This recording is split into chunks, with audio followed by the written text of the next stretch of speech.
recognizing that ghosting, while very unskillful and disrespectful, is in a funny way its own form of communication. This person is telling you everything that you need to know in ghosting.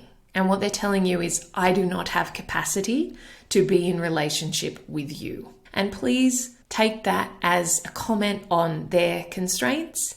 And ultimately, and I know that this is easier said than done, try and experience this as a gift, because this person has revealed to you what their capacity is. And there's a good chance that that capacity constraint would have been a barrier to intimacy at some other point in the relationship in any case. Because it's not just the ghosting. The ghosting is the behavior that springs from that emotional unavailability, which is really the core issue at play. And so, again, it's not nice. It feels awful and it feels confusing, and it really can very easily lead us to spiral into a lot of self-doubt, a lot of worthlessness, a lot of shame and humiliation, embarrassment around being rejected. All of those are very normal feelings, and hold those feelings. Don't try and make yourself not feel the thing, but at the same time recognize that this person lacks a base level of emotional availability that would have allowed you to build something with them. So in a funny sort of way, it's probably a blessing in disguise. Okay?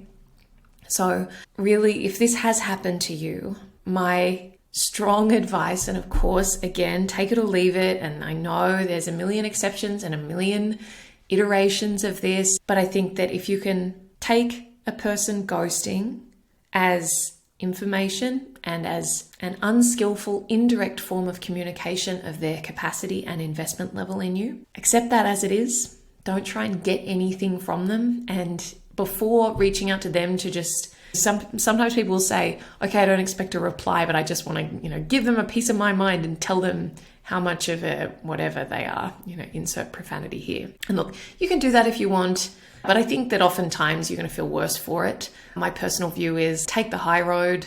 Don't fire off angry texts that are just trying to beat someone down. I know that some parts of us can feel like we're better for it if we tell someone that they're terrible and that they're a piece of work and whatever else. You can get creative with what that message or email might look like.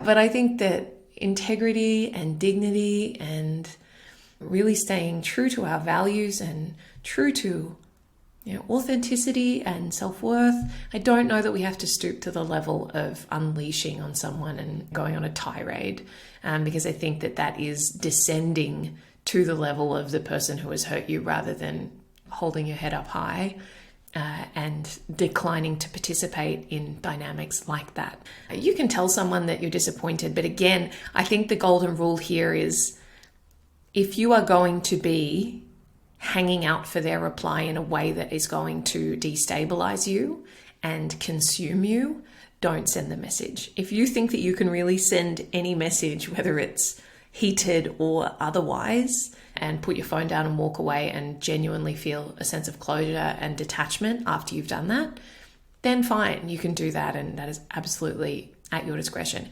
If you're going to fire that message off and then be checking your phone every minute of every day for the next 3 weeks, waiting for their response, and you're going to be checking whether they've been online and checking, because I need to know whether they've seen it and whether they're going to reply, then I don't think that that's advisable. And I think that deep down that is not really helping you to let go.